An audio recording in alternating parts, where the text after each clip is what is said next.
Sakura is mostly alpha pinene.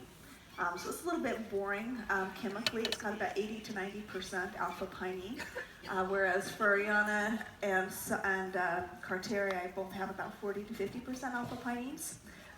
You have some different interesting chemistry. I could go on for like an hour just talking about the chemistry of these oils. It's so cool. But something cool just to note, you have in the Carterii L-limonene, okay? So you've probably heard of limonene. That's your key constituent in your citrus oils, but it's D-limonene. So D-limonene is going to be in Sakura.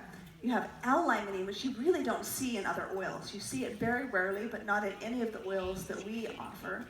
It's very, very rare to see that L-limonene. So you have a different chirality. So even though it's the same molecular structure, it's a different chirality. So one's facing left, one's facing right, if that makes sense to you, on the molecular structure. So it's going to interact differently within our body. And then you have the Furiana that's actually a mixture of the D and the L. So it's amazing with this frankincense what it's able to do. But what we're able to do by having the three sources of frankincense, one, it gives us a beautiful synergy between the three because they all are so beneficial and have properties unique in and of themselves. But it also helps from a sustainability standpoint that we're going to talk about today from Somalia. So this is me grading the resin tiers with the women in Somalia. Now this was actually recorded by their local TV station and played over and over and over on their televisions because it was an American woman who came to be one with the Somali women, and they loved that. But their work is very hard. They go through the resin tiers and grade them based on size, color, and clarity. So we were looking for the grade 1 resin tiers. That's what we want. So it was an amazing experience as we went there. You say, all right, so what have we done since then? We made this visit, we created these exclusive contracts, we've partnered with them. So now what? So I want to share with you what has been done in Somalia since then because it's pretty amazing. So we do prepayments in this country because many of these areas are so remote that money is worthless. It's just paper to them. There are no stores they can go spend it at. So we pay them in commodities: flour, sugar, oil, dates, rice, material, goats, whatever it is that they need to provide for their families. And we take them up in huge truckloads. We've created a sustainable income so that a woman who was grading resin tiers maybe was making $50 a month is now making $500 a month because we're giving them a fair price. These brokers would come in and set a price that was so low it was ridiculous. And oftentimes they would only pay them half and tell them they would return and pay them the other half after the frankincense was sold. Well, they'd never come back and pay them the other half. Now, the men that go out and harvest resin, they'll go leave their homes for 5 months at a time, oftentimes living in caves as they harvest.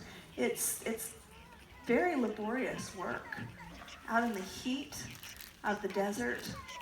A lot of these trees grow on cliffs, and so it's very dangerous work. They'll have poisonous snakes, the carpet vipers that live in the limbs of the trees, and so it's very, very dangerous work. They need to be paid the value of their work. These trees will be passed down generation to generation. So not only have we been able to pay them fairly, pay them in a way that brings value to them, we just sent $3 million off last month for prepayments for this year with no contract. You might say, we're crazy, right? We're sending $3 million into Somalia. But you're going to understand later why that's so important. So we've been able to build schools. That was something very important to us in these remote areas where boys and girls alike could be educated. And they go around the clock. There are so many children that wanted to be educated that never thought they would have that opportunity. Imagine as a parent thinking, my children have no opportunity to be any better than I am. This is their lot in life, right? Loving these children and now realizing my child has the opportunity to be educated. We're also teaching them English in these schools. They have running water, they have flushing toilets. We created warehouses where the women can work and have their dignity.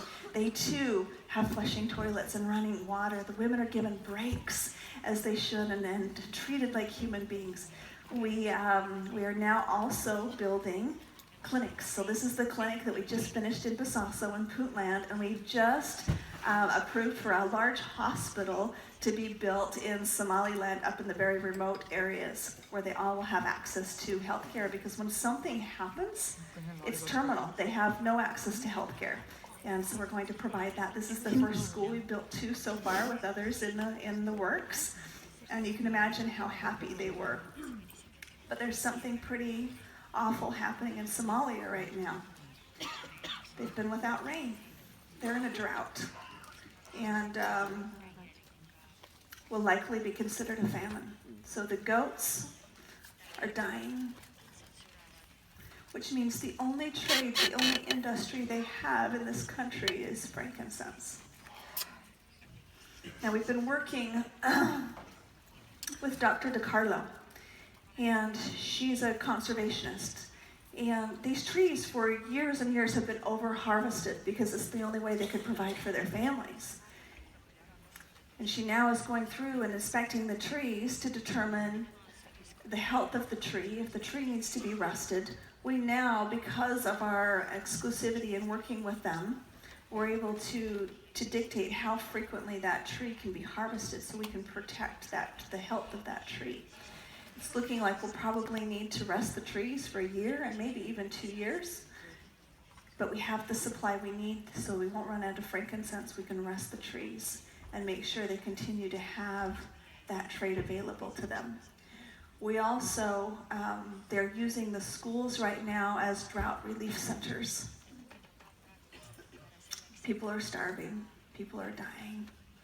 We also, through our Healing Hands Foundation, we just sent over additional monies to provide for 4,000 additional families in these villages, so that we can save their lives. That's what Healing Hands does. That's what co-impact sourcing does. That's what your donations go for. I want to play a video as I close to help you understand how your generosity, how simply you just purchasing a bottle of oil impacts lives. So if you could play the video, please. What's in this bottle?